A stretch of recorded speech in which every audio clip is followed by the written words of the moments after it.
Meus irmãos, o filho pródigo vai ou não vai voltar para casa? Vai, não vai, irmãos? Está na hora dele voltar já, né? Deixei ele na calçada um monte de tempo, não foi? Mas enfim, nós estamos retomando as reflexões sobre o filho pródigo. E eu gostaria de ler com os irmãos Lucas capítulo 15, versículo 11 em diante. Lucas 15, de 11 em diante.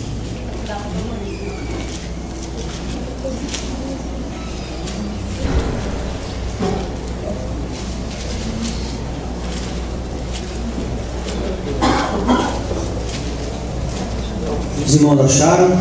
Amém.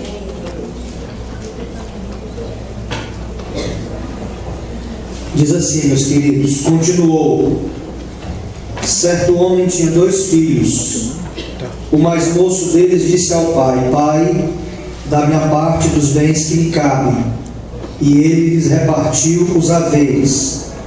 Passados não muitos dias, o filho mais moço, ajuntando tudo que era seu, partiu para uma terra distante, e lá dissipou todos os seus bens, vivendo dissolutamente. Depois de ter consumido tudo, sobreveio àquele país uma grande fome, e ele começou a passar necessidade. Então ele foi e se agregou a um dos cidadãos daquela terra, e este o mandou para os seus campos a guardar porcos. Ali desejava ele fartar-se das alfarrobas que os porcos comiam, mas ninguém lhe dava nada. Então, caindo em si, disse: quantos trabalhadores de meu pai têm pão com fartura, e eu aqui morro de fome? Levantar-me-ei e irei ter com meu pai, e lhe direi: Pai, pequei contra o céu e diante de ti, já não sou digno de ser chamado teu filho, trata-me como um dos teus trabalhadores. E levantando-se foi para o pai.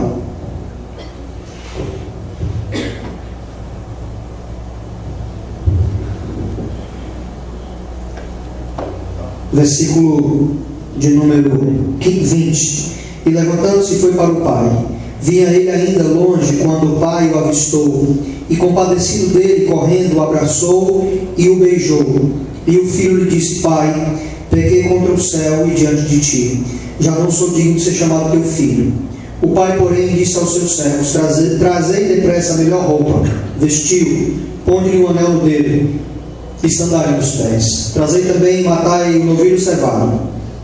Comamos e regozijemo-nos, porque este meu filho estava morto e reviveu, estava perdido e foi achado. E começaram a regozijar-se. Ora, o filho mais velho estivera no campo, e quando voltava, ao aproximar-se da casa, ouviu a música e as danças. Chamou um dos criados e perguntou-lhe o que era aquilo. E ele informou: veio teu irmão, e teu pai mandou matar o novilho cevado, porque o recuperou com saúde. Ele se indignou e não queria entrar. Saindo, porém, o pai procurava conciliá-lo, mas ele respondeu ao seu pai: há tantos anos que te sigo, sem jamais transgredir uma ordem tua, e nunca me deste um cabrito sequer para alegrar-me com os meus amigos.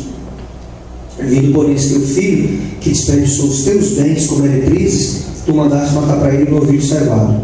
Então lhe respondeu o pai: meu filho, tu sempre estás comigo, tudo que é meu é teu. Entretanto, era preciso que nos regozijássemos e nos alegrássemos, porque esse teu irmão estava morto e reviveu, estava perdido e foi achado. Hoje nós vamos meditar no versículo 21, que diz: e o filho disse: Pai, pequei contra o céu e diante de ti, já não sou digno de ser chamado teu filho. Vamos ter uma palavra de oração. Senhor, nós queremos nos colocar aqui diante da tua presença. Eu quero te pedir, Senhor, toda a tua graça diante da reflexão da tua palavra nessa noite, para que nós possamos sair daqui, Senhor, impactados por ela, que ela mude a nossa sorte e que nós sejamos transformados, que ela vá na divisão da alma e do espírito, das juntas e da medula, para que nós possamos ser verdadeiramente alcançados pelo teu Espírito, em nome de Jesus. Amém. Amém.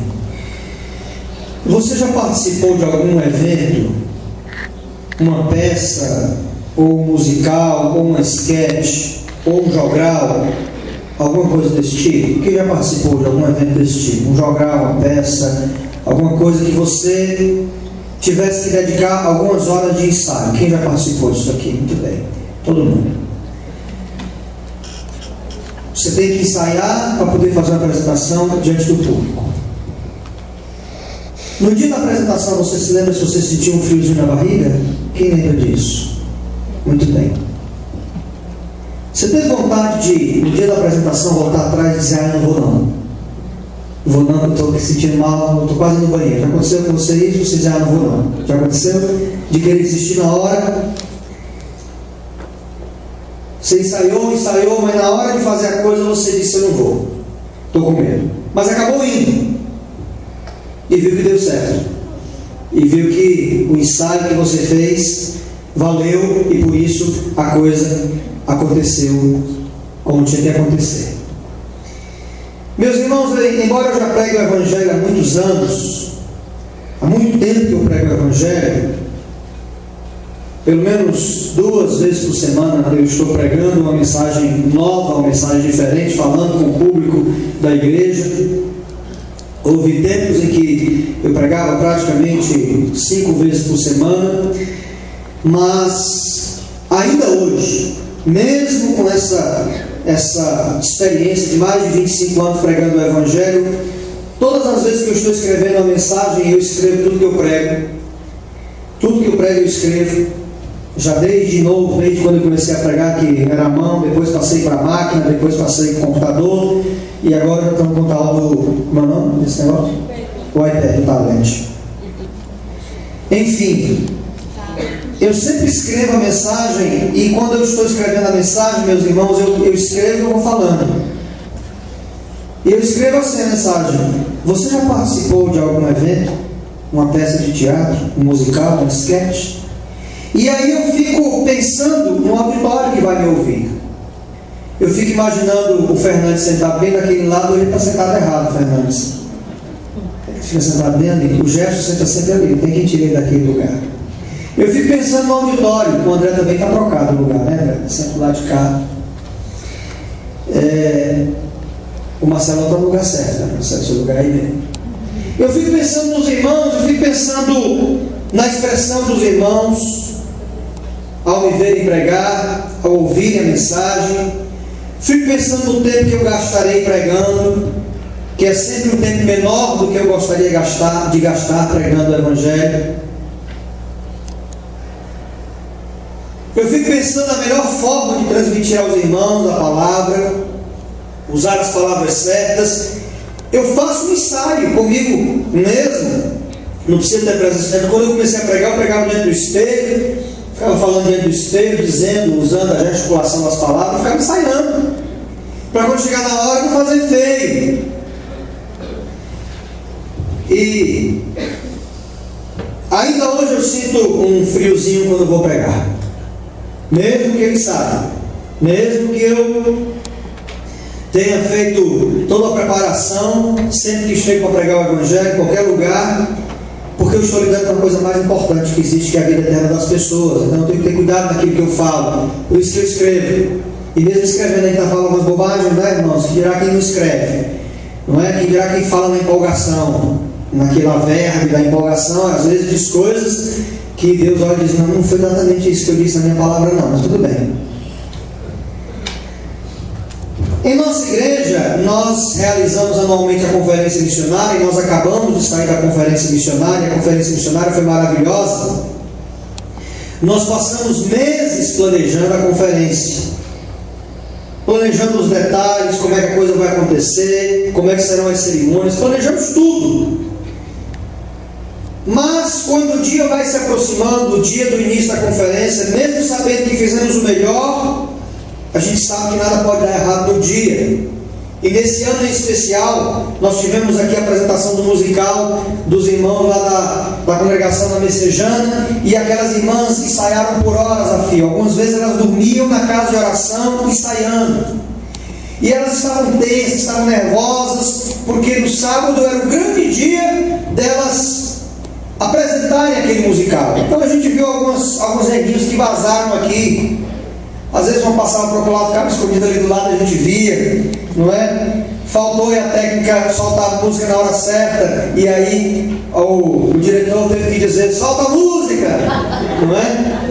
Enfim, alguns irmãos chegaram e disseram assim: nossa, aquela parte ficou tão bacana, o pastor fez parte do musical. De claro que estava aí, que eu estava dentro do musical.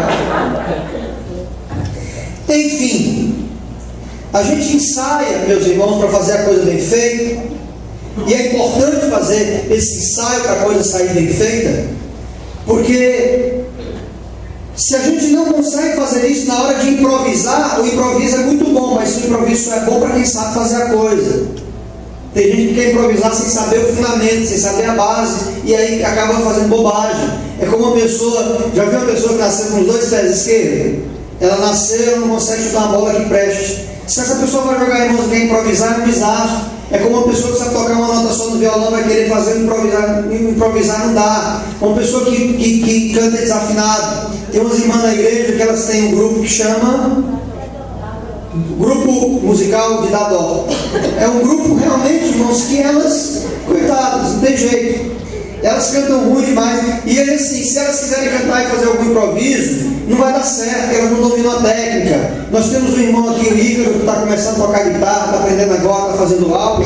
E ele vai aprendendo ali fazendo o arroz com feijão, porque se ele quiser improvisar, ele não tem ainda o ensaio suficiente para improvisar. Aí faz bobagem se for improvisar. Uma pessoa que não domina a arte da fala, que não domina o vocabulário, vai querer improvisar, irmão, chega aqui, aí fica caçando as palavras não saem, e vai dizendo uma palavra que mistura com a outra, para ver se acha um sentido, não dá.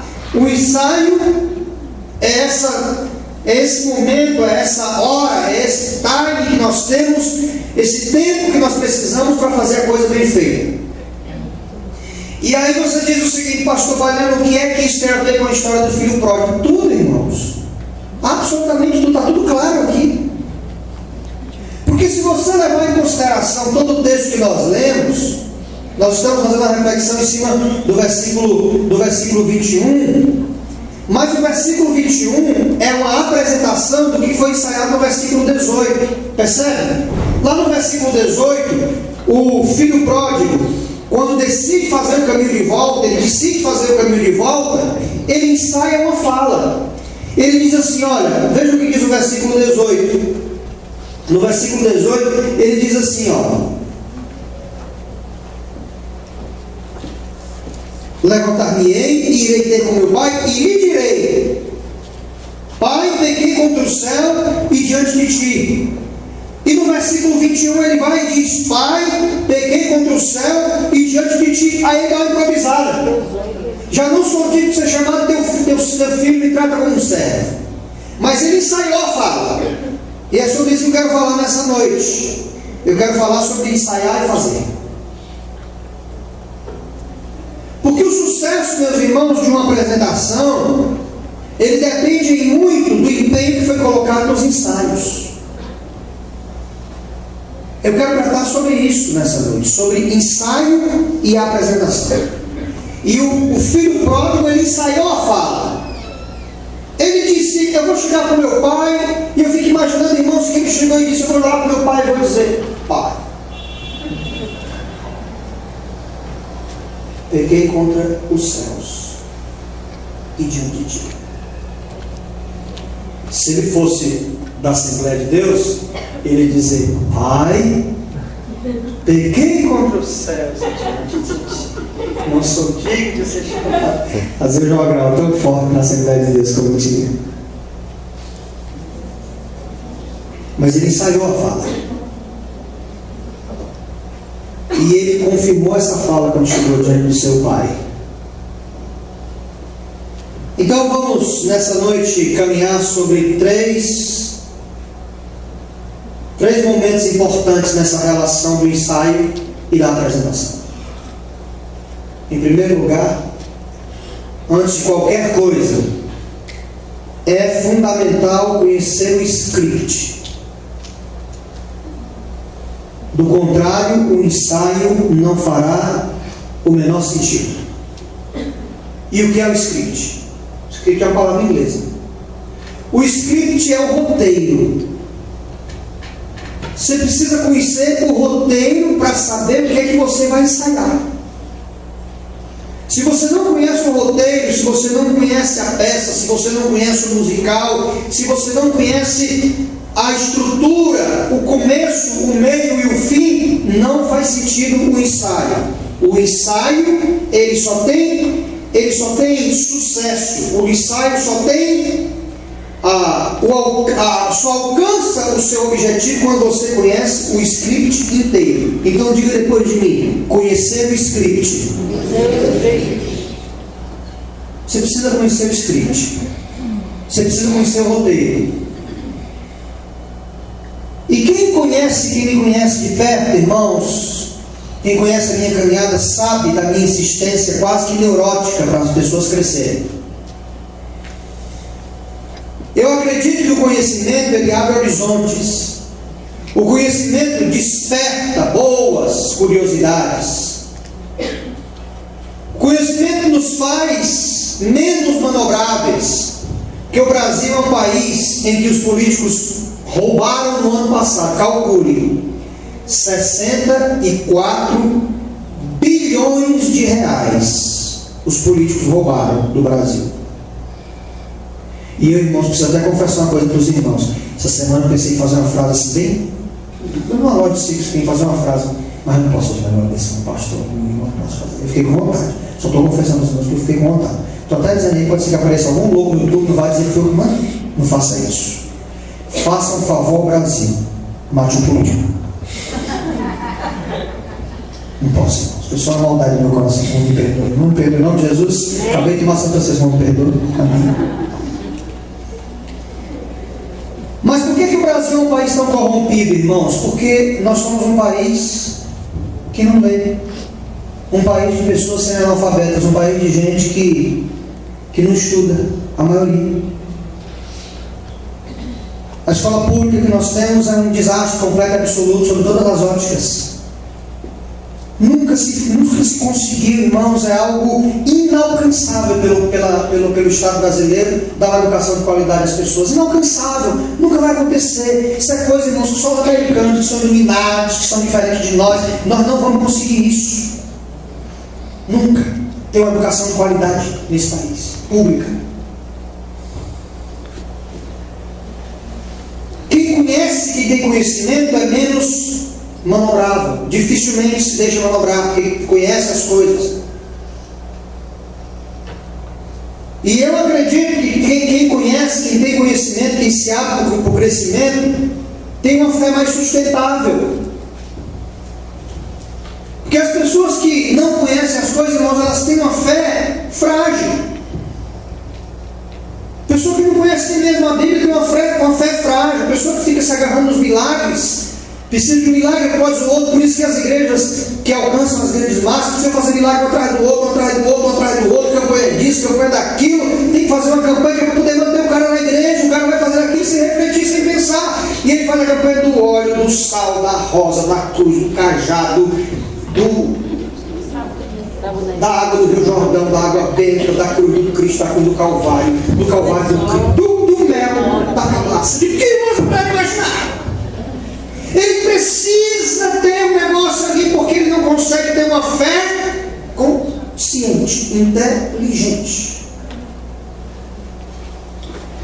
Eu não tenho, irmãos, a ilusão iluminista de que o conhecimento por si só é libertador. Não.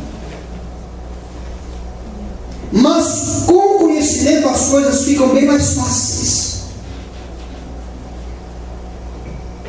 Porque com uma pessoa que, por exemplo, pessoa que é formada num curso de humanas, por exemplo, num curso mais que envolva mais leitura, por que essa pessoa, quando se converte, é mais difícil dela se afastar?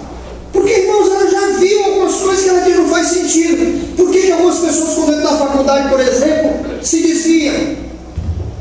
Alguns irmãos de dentro da faculdade se afastam da fé, por quê? E houve uma época em que, nas igrejas pentecostais, a pessoa não podia estudar porque era cor do cão, e chegava lá, as pessoas iriam tentar tirar a sua fé. E sabe por que isso acontece, irmãos? Porque são pessoas que têm uma fé frágil. Porque eu fiz um dos cursos mais intensos de leitura e de reflexão e de debate, que foi o curso de filosofia, e eu quero dizer aos irmãos que eu saí lá mais crente do que eu entrei. Ganhei pessoas para Jesus lá dentro. Então, com conhecimento fica mais fácil.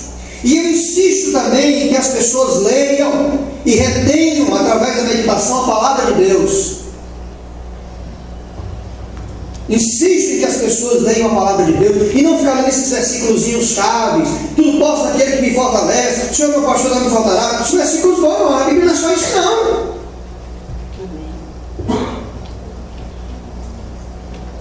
Porque quando nós lemos a Bíblia Sagrada e nós pensamos na Bíblia por um bom tempo, isso é meditação, é pensar na Bíblia.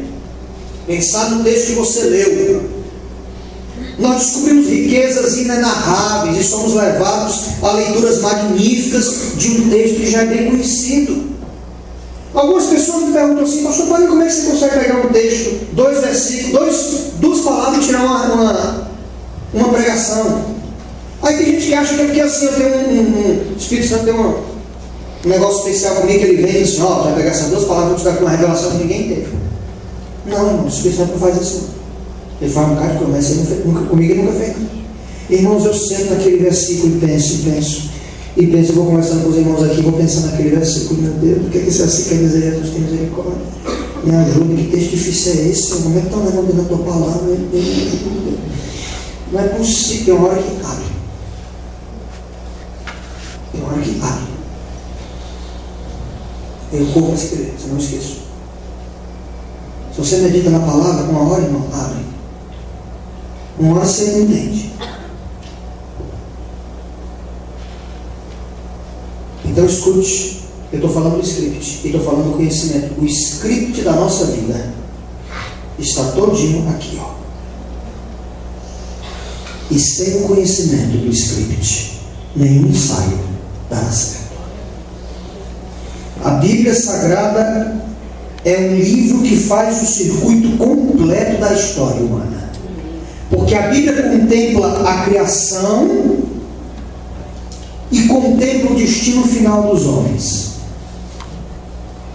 E os livros que estão entre Gênesis, que é a criação, e o Apocalipse, que é o destino final, os livros que estão no meio, de Êxodo até o livro de Judas, são narrações e revelações da caminhada humana, sempre com a presença maravilhosa do Senhor. Agora, quando nós desconhecemos o texto, quando nós desconhecemos o roteiro da nossa vida, quando nós desconhecemos o script, tudo fica mais difícil. Escute por quê? Porque nós queremos improvisar. Porque nós queremos julgar as coisas pelas nossas frágeis subjetividades. Irmãos, o Senhor tem interesse particular para que nós conheçamos as Escrituras. Porque lá no Antigo Testamento, o povo de Israel era desafiado a guardar os mandamentos e a guardar a lei, para que eles pudessem viver uma vida melhor. Jesus, quando palmilhou essa terra, disse que nós deveríamos conhecer a verdade, e ele disse no Evangelho de João: e conhecereis a verdade, e a verdade vos libertará. Aleluia. O apóstolo Paulo exorta aos irmãos a que cresçam e não sejam mais levados como meninos de um lado para o outro por qualquer tipo de doutrina. Então Deus tem um interesse particular e pessoal de que nós conheçamos as Escrituras, porque as Escrituras são scripts da nossa vida. Aleluia. E sem o conhecimento das Escrituras, irmãos, o roteiro não faz o menor sentido. Escute, talvez pelo descaso que nós temos às Sagradas Letras, eu encontro tanta gente usando os raciocínios mais pueris, às vezes os raciocínios mais carnais, para justificar as coisas erradas que fazem todos os dias. Às vezes eu converso com as pessoas, irmãos, e percebo o seguinte: os argumentos daquelas pessoas são argumentos puramente humanos, são argumentos carnais, são argumentos que são fruto da subjetividade dela, do desejo dela, e não do que a palavra de Deus diz.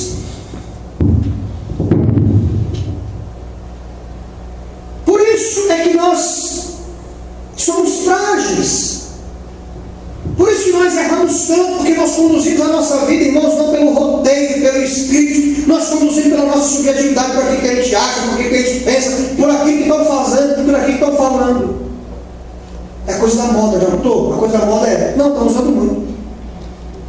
Você chega para comprar uma roupa, né? Diz assim, essa roupa aqui, está usando muito. Está usando muito, significa que está certo. Não é verdade? Você vai comprar uma blusa horrorosa, aquelas calças horrorosas que as mulheres usam que fica com fundo aqui, já viu? Que tem um culote aqui assim do lado e fica aquele fundo. Aqui é podre, irmãos, aquela calça. Pelo amor de Deus. Aquela calça ali, misericórdia. Que horrível, de mau gosto. Aí você vai dizer, chega para comprar, a moça diz assim, não, estão usando muito. Aí você já está usando muito, é bom. O senhor nem pensa que aquilo é uma coisa horrorosa.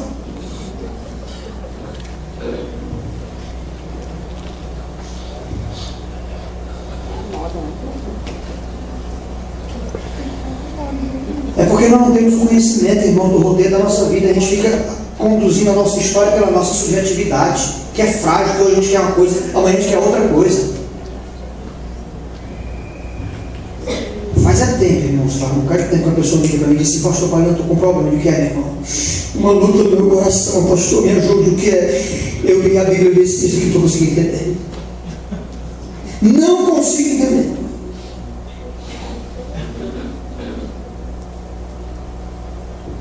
Ele não manda nem a Bíblia. Você diz assim, vamos abrir a Bíblia no Evangelho de João, ele vai lá no índice. Sai caçando. João, nossa senhora, eu peço socorro, onde é que está? Ele não sabe nem onde está o Evangelho de João.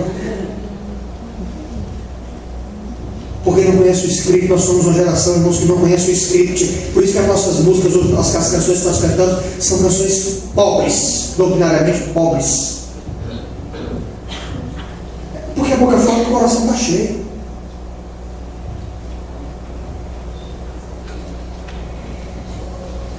Os argumentos que nós usamos, confira os seus argumentos para as coisas que você quer fazer, se não são argumentos pobres, carnais, pueris, ingênuos e que não tem nada com a palavra de Deus. Porque na história do jovem que sai de casa, irmãos, eu tenho a impressão de que ele sabia o script. Ele, quando saiu, ele sabia exatamente o que tinha que fazer. Ele sabia o que tinha que fazer, o que era o certo. E aí ele pede a sua parte da herança. Quando ele sai de casa, ele sai consciente. Porque todos nós, quando fazemos alguma coisa errada, irmão, nós fazemos e temos a consciência que estamos fazendo. É ou não é verdade? Fazemos ou não fazemos consciente, irmão? Irmãos, nós fazemos e fazemos consciente. E isso é uma doutrina que eu tenho coragem de dizer, que a maioria das pessoas não tem coragem de dizer. Quando nós pecamos porque nós queremos pecar. Porque se você não quiser pecar, você não peca. Você peca porque você quer pecar. Porque é bom, porque é gostoso. Ui! É por isso. Não vem dizer para mim que é o inimigo, não. O inimigo ele só faz sugerir, sem se entender.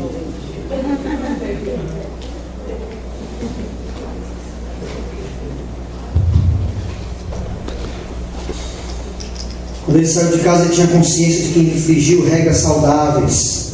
E para consertar o erro, ele tinha que acertar novamente o alvo. Meus irmãos, nós erramos na vida e nós continuamos errando na vida porque nos recusamos em passar os olhos sobre o script. Nós nos recusamos a ver o que a palavra de Deus tem para nós. E eu acredito, irmãos, que a maioria das pessoas não lê a Bíblia, não lê a palavra de Deus para não sentir o peso desse conhecimento. Porque é como se ela dissesse assim, se eu não conhecer, eu não serei cobrado. Não é verdade? Se eu não conhecer, eu vou dizer, Senhor, não sabia. Portanto, precisamos conhecer o script. Precisamos ler a Bíblia. Precisamos meditar nas Sagradas Escrituras. Precisamos conhecer a Jesus do Evangelho. Precisamos conhecer as cartas dos apóstolos. Precisamos conhecer o Antigo Testamento. Precisamos conhecer os livros proféticos. Precisamos conhecer. E você, meu irmão, em nome de Jesus, você que já é crente há mais de 2 anos, não é possível que você não tenha pelo menos lido a Bíblia uma vez só. Nem que o pastor Filho assim fez um trator. Eu não entendia muito, mas o Filho às vezes, quando cheguei no livro de Números, meu Deus, misericórdia, Jesus. Eu passei pelo livro de Números assim na aprovação, pastor Pai, porque pensa no livro ruim. É ruim. É ruim, pensa no livro ruim de ler. Pastor Pai, não diga isso, que a palavra de Deus eu sei, mas é difícil de ler. Vai contando, fulano gerou Beltrano, que gerou Cicrano, meu Deus, Zorobabel, Ioxavel. Para que eu quero saber que está lá, se eu estou a palavra, se um dia eu vou chegar na glória do Senhor. Mas está tudo certo, eu li. Eu vou chegar lá e vou dizer, aí, pessoal, eu li. O Zorobabel, Ioxabel, os céus, tudinho. Eu li, Senhor. Eu passei 2 anos ali todinha. Eu li vírgula por vírgula. Aí você disse assim, por que você não reteve tudo? Eu vou dizer, os teus rabinos também não reteram tudo, não.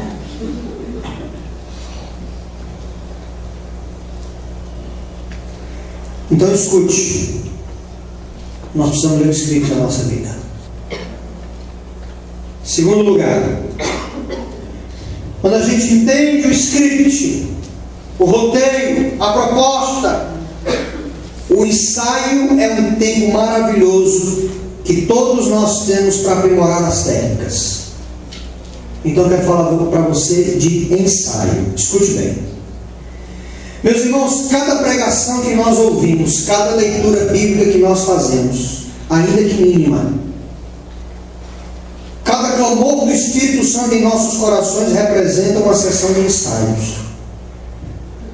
É como se nestas horas fôssemos provocados a fazer a coisa certa, ou na pior das hipóteses, caminhar na direção da coisa certa. Quando você lê a Bíblia, o Espírito Santo fala com você, é como se você agora estivesse ensaiando a fazer a coisa certa.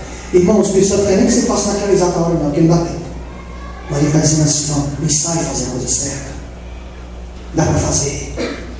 Outros fizeram. Dá para você conseguir também.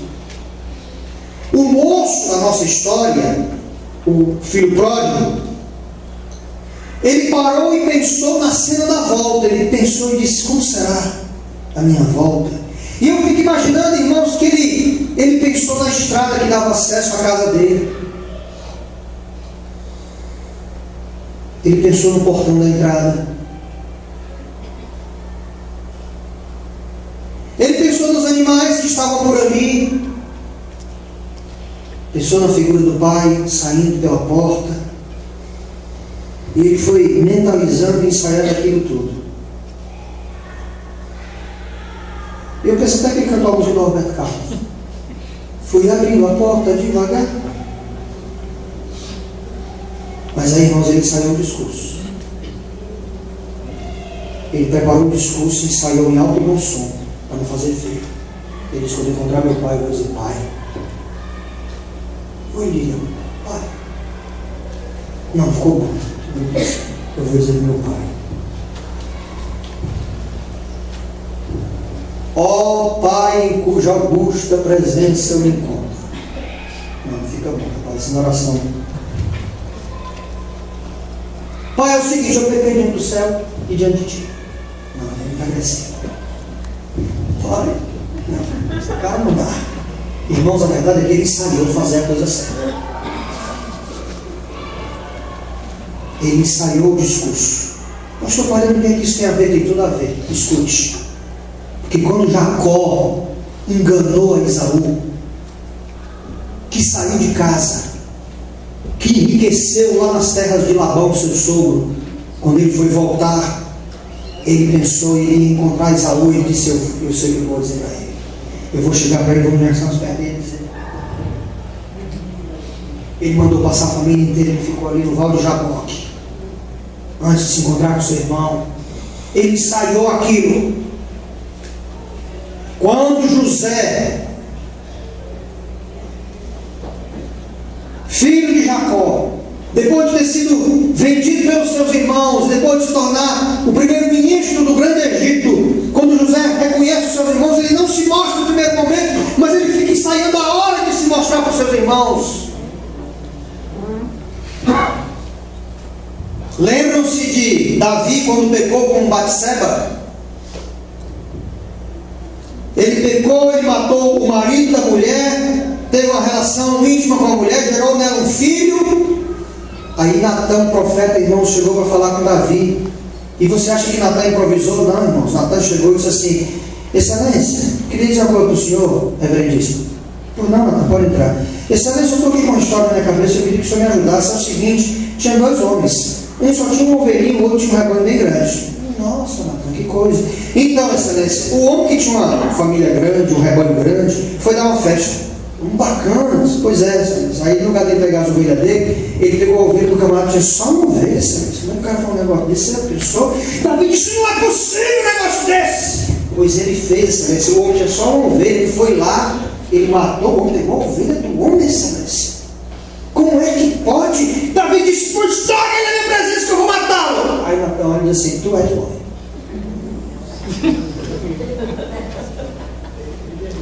Natan instalou, foi não, irmãos? Chegou logo e disse, ó, vossa reverendíssima, grande leite, Big D.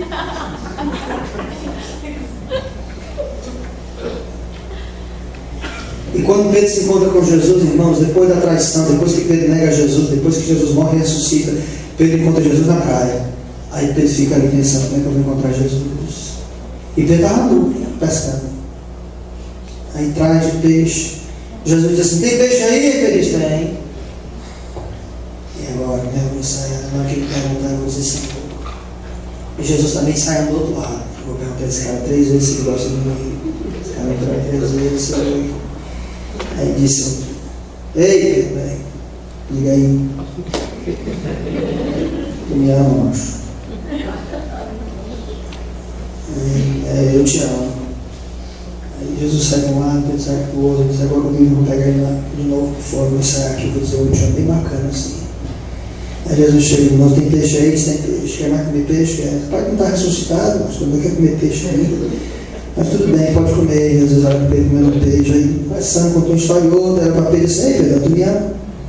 Eu te amo, sai de um lado para o outro. Aí Jesus ensaiou a perguntar a terceira vez, eu tenho que perguntar de uma forma mais forte, mais bacana.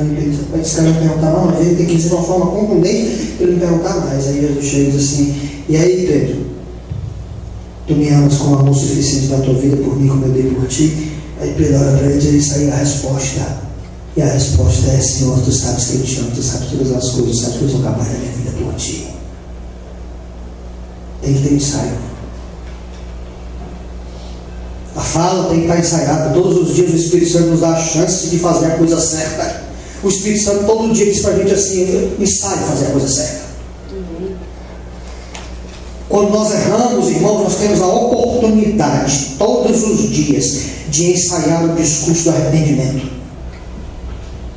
O ensaio representa o comprometimento com a apresentação final, porque quem não ensaia não pensa na fala, no olhar, no jeito de dizer, no encontro, então se revela apenas alguém cheio de remorso. O arrependimento de verdade, irmãos, se pega sempre com a fala do texto na ponta da língua e tenta a cada novo momento enriquecê-lo e fazê-lo mais limpo e mais sincero. Tem que ensaiar. Nós somos pobres de fazer ensaio com as coisas. O Brasil é um país acostumado a improvisar. Futebol nós improvisamos, costumamos, irmão, a gente faz tudo improvisar. As nossas empresas são improvisadas. É tudo improvisado, ninguém ensaia. Eu não sei como é que nós vamos fazer a Copa do Mundo, irmãos. Eu vou mudar minha nacionalidade, eu vou lá no Paraguai e dizer, peça Paraguai, eu vou ficar com vergonha, porque o Brasil não sabe fazer as coisas ensaiadas. Fora novela, o restante ninguém ensaia nada, irmãos. É tudo um improviso. Aí, por isso que a gente é um povo tão de piada, porque assim, como é tudo improviso, aí começa a acontecer as barbaridades. O cara não improvisa nada, não lê nada, não fala, não ensaiou a fala. Aí às vezes as versões só lendo do mundo viram uma grande piada. Ah, meu Deus. Outro dia um rapaz estava se casando numa igreja grande aqui em Fortaleza, e o pastor, emocionado com a carga d'água, ele lá cantar de Salomão, que diz, eu vou subir nas palmeiras e tal. E o cara lá chegou e disse, irmãos, ele está aqui, doido que termina o culto, ele começar a subir nas palmeiras, né? E aí, quando você todo desajeitado, já subiu antes do casamento ou vai subir o quê? Aí outro dia eu fui no casamento, meu irmão foi no casamento e me contou, pastor, olha, eu fui no casamento, o pastor, você sabe o que ele disse? O que foi? Ele olhou para o casal e disse assim, irmãos, o noivo está todo feliz aqui, porque a noiva é novinha, quero ver quando eu tiver com cara de maracujá, como é que vai ser? O senhor, meu Deus, que não ensaiou, irmãos, a fala, aí faz essas coisas bizarras.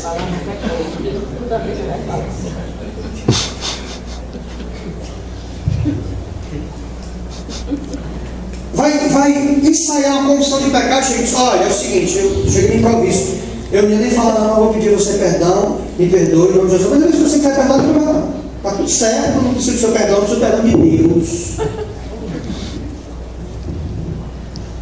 O Espírito Santo nos dá todos os dias a oportunidade de ensaiarmos fazer a coisa certa. Então você tem que conhecer o script. Você tem que ensaiar mudar. Mas por último, irmãos, em terceiro lugar, nós precisamos nos apresentar em verdade. Precisamos colocar a nossa fala e as nossas atitudes diante das pessoas. Porque um dia nós a colocaremos diante de Deus. Digamos que você conseguiu ver o script. Você sabe o que tem que fazer. Digamos que você está ensaiando a sua fala e a sua atitude. A minha pergunta é: até quando você vai ficar só nos ensaios? Quando é que nós veremos em sua vida o desenrolar de um espetáculo verdadeiro? Por que é que você vive nesse mundo de fantasia, acreditando que um dia a coisa vai acontecer se você não faz a coisa acontecer? Você fica só ensaiando. Irmãos, eu estou cansado. Escute, eu vou confessar aos irmãos. Eu estou cansado de ver as pessoas que só ensaiam. Eu me canso. E olha que me cansar da mulher é difícil. É difícil, irmãos. Mas uma coisa que me cansa, a pessoa fica só no ensaio. A gente olha e diz assim: meu irmão, quando é que você vai apresentar o espetáculo? Não, estou ensaiando. Uma coisa vai dar certo. Aí botar com o Espírito Santo. Diz como se o Espírito Santo tivesse alguma coisa a ver com isso. Não, agora deixa o Espírito Santo vai fazer. O Espírito Santo não vai fazer se você não fizer. O Espírito Santo vai pegar você a força e botar você no palco e dizer assim: bora, faz aí o negócio. Não, você tem que fazer. Jesus disse: abre a tua boca, porque eu vou encher. Você tem que dar o trabalho para ele e abrir a sua boca. O Espírito Santo vai pegar a sua boca falando: não vai, irmãos, ele não faz isso. Você tem que abrir a boca. Eu não acredito nesse Espírito Santo violentador, estuprador da liberdade humana. Agora a pessoa fica só ensaiando. Ela, não, uma hora dessa eu vou entrar no ministério. O pastor Padrão, eu estou ensaiando. Eu conheço gente, irmãos, há 20 anos está ensaiando entrar no ministério. Aí toda hora que me vê, me diz: Deus, não vai sabe, não dá mais tempo não. Não dá mais tempo não. Você já está raquético, já acabou, você já, meu filho. Não, porque aí tinha esse negócio: Deus, tudo é possível, irmãos. Tem coisa que não é possível para Deus fazer. Escute. Escute. Pastor Padrão, que tudo é impossível para Deus. Irmãos, quem vai ver que a pessoa ressuscitar? Levanta a mão. Você viu que a pessoa mortinha da Silva. Estou falando a pessoa que viu. Aí dá um testemunho: aí ressuscitou. Mentira. Digamos que o irmão ali, o Ricardo, teve uma revelação. Rapaz, última revelação que eu vou evangelizar a Madonna e eu vou casar com ela. Irmãos, ele pode fazer que toda promessa do mundo, toda campanha, é impossível isso acontecer. Não, porque Deus pode tudo, mas vai acreditar nisso. Vai vivendo aí que a Madonna já está velha. Ela tiver avó da mãe, do filho da Lourdes, ainda vai querer aquela coisa. Não adianta, irmão, você imaginar que Deus vai fazer. Deus não vai fazer. Pastor, eu tenho que acreditar, não vou enganar você. Por isso que às vezes, olha, escute. Se você não quiser despedir uma pessoa da eternidade, não me chame para visitar uma pessoa doente, está terminal no hospital. Não me chame, porque eu vou condenar. Deixa eu chegar, pastor, eu na sala de Senhor. Tu vai levar, Senhor. O milagre é isso levar agora, a pessoa não sofrer mais.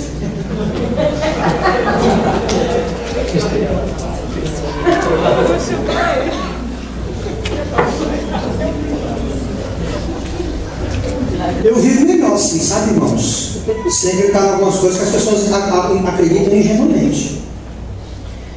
E querem que eu acredite. O pastor tem que acreditar. Eu não tenho que acreditar nisso, não. Eu sei, o Espírito Santo fala com vocês que dá para fazer, senão não dá para fazer, não. A hora já tem fracasso, o filho está bem os 3.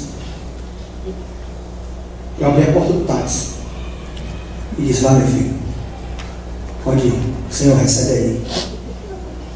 E eu saí, a família aí, pastor Palhano, o Senhor vai levantar de vai. E meu coração dizendo: lá na glória o Senhor vai levantar, porque aqui tem mais gente.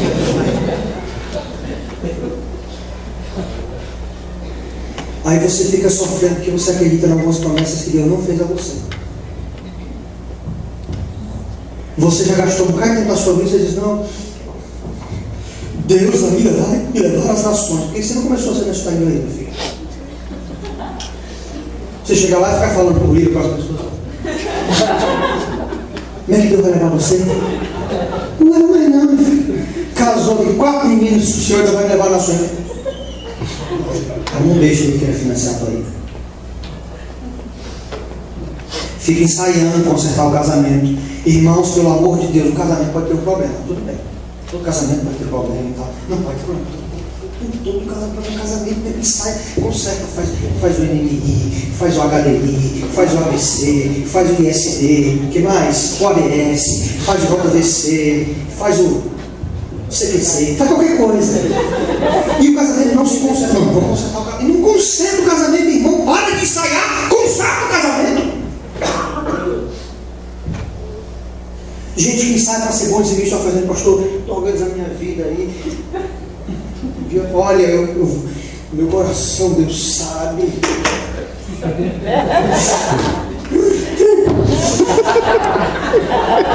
Deus sabe.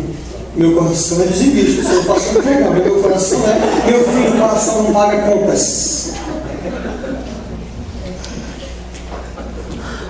Chega de você ficar ensaiando, ensaia para ser feliz. Meus irmãos, nós não temos essa vida aqui, nós não somos espíritos, nós não vamos, quando nós morremos aqui, nós vamos para a glória, alguns vão para o inferno. Só tem essa vida. E a pessoa fica feliz, angustiada nessa vida. Eu já disse aos irmãos, eu não deveria ficar deprimida. Não. Irmãos, eu quebro o pau, eu chuto um negócio, uma caixa dessa aqui, eu faço qualquer coisa. Não temos que ficar deprimido, porque eu já tenho essa vida. Eu vou ficar. Aí eu vou ficar vamos levar no médico, vai toma Aldol, Hipnol, não sei o quê, quase de alma, eu ficar lá. Ele me olhar falando comigo, acho que levar. E as mãos que vão ensinar. Eu não, eu só tenho essa vida, irmão. Eu tenho que ser feliz, eu decidi ser feliz. Agora, mas eu vou perder tempo com depressão? Vou perder tempo com angústia? A pessoa fica angustiada. Por que você tem que ser uma coisa assim, uma cabeça do meu peito? Eu jogo um bocado de gelo em cima do seu peito. Já dei para na cama de gorrinho. Faça qualquer coisa, mas seja feliz.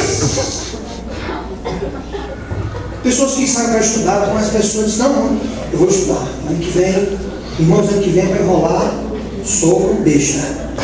Você tem marcado, não, no ano de 2012, em janeiro, eu vou entrar na faculdade. Pessoas que ensaiam para se converter, pessoas que dizem, pastor Paulo, não, eu estou assistindo 10 cultos, mas eu estou uma hora dessa, eu vou, não vai mais doer. Fica só ensaiando. Ensaia para ter uma vida de santidade. Pastor Paulo, não, que eu resolver essas questões aqui todo dia, eu vou consagrar ao Senhor. 10 anos que você vem falando isso, não se consagra ao Senhor. Pessoas que ensaiam para viver, mas não conseguem viver. E tem gente que sai até para morrer e não consegue morrer. É um absurdo, você não consegue. Ensaia não consegue. Aí diz assim, a pessoa tentou o suicídio. Meu Deus, como é que até isso a pessoa não tem competência de fazer. Rapaz, eu esqueci. Pelo amor de Deus, passa na nossa fase uma opinião do olho daquele tamanho. O de trás, porque tudo bem que da frente você vai escapar, mas o de trás são dois, irmãos. Eu me lembro que um dia eu era um pastor novinho, eu estava na igreja, tinha um rapaz que estava desesperado. Eu quero matar os meus segurando dele, não sei o que, eu vou matar. Eu cheguei e disse, cara, vocês vão cair, irmão, em nome de Jesus, vem cá. Peguei, vem cá, meu filho, vem cá. O que está acontecendo com vocês? Eu não quero matar, pastor, eu não quero matar. Eu levei lá para ponto de vem cá, meu filho. Olha, é o seguinte, vai passar uma roda aqui agora, eu vou circular. Na hora que passar a primeira roda, você joga embaixo da segunda roda. Porque se você jogar embaixo da segunda, vai passar, vai ficar só um bagaço aí, não dá nem para fazer biópsia, nem autópsia, nem biópsia, nem necrópsia, nem qualquer coisa. O que, pastor? Eu estou dizendo a você, vamos se matar, vai ficar só demais. Ninguém precisa saber disso, eu vou conversar, eu estou orando por você aqui, mas eu estou orando por você, com a maior força. Agora eu fico, não, pastor, você vai se matar agora. Você não está querendo se matar?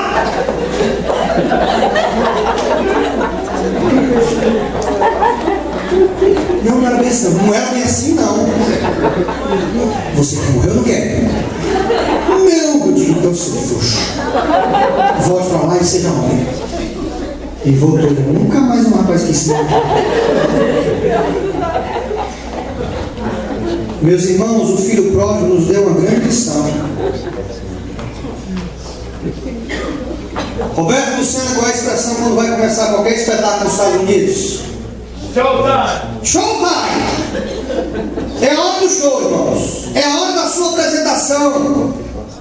E essa frase é famosa quando vai ter uma luta de boxe, quando vai ter um jogo de futebol, quando vai ter uma peça. O apresentador diz que it's showtime, ou seja, é a hora da apresentação. Não dá mais para fugir. Você tem que agora entrar em cena, porque as câmeras estão ligadas, as pessoas pagaram para ver o espetáculo e você tem que se apresentar. Showtime, diga depois de mim. Showtime! Showtime! Então, meus irmãos, está na hora de vocês entrarem. É o tempo da sua apresentação. Para de ficar enrolando a vida. Você enrola a vida, enrola você, enrola sua mulher, enrola seus filhos. Eu quero dizer a você que hoje é o seu showtime. Aleluia. Existe um script, irmãos, para todos nós, do qual nós não podemos fugir. E o texto é comum a todos. E o fato de você não conhecer o script, não lê-lo, não dirime da responsabilidade diante do script de Deus na sua vida. Nós podemos e temos a liberdade de ensaiar as nossas falas e as nossas atitudes. Mas cuidado, it's a showtime. É chegada a hora da apresentação, porque as câmeras de Deus estão ligadas sobre você e sobre mim. Glória a Deus. E você vai continuar ensaiando para uma apresentação que nunca chega? Ou vai entrar no palco para a sua vida e mostrar para todos e para o Senhor aqui você tem? E o que é que você vai fazer? Eu não quero ficar ensaiando não, irmãos. It's my showtime, Roberto. É o tempo do meu show. É o tempo da minha apresentação. As câmeras de Deus estão ligadas em mim. Eu não posso dizer assim, eu não vou. Não. Pois as câmeras de Deus também estão focadas em você. Eu quero dizer a você que esse é o tempo do seu show. É o tempo de você ser feliz, dar certo. Chega, irmão, chega. Chega de você ler essa vidinha contando essa historinha besta. De não dar certo a vida inteira. Escolha de menino, de moleque. Levanta a tua cabeça em nome de Jesus. Entra no palco da tua vida. E o Espírito Santo vai te ajudar. O Espírito Santo vai te fortalecer. Mas para de ficar ensaiando. Acabou o tempo de ensaiar. Vamos ficar de pé nessa noite. Aleluia.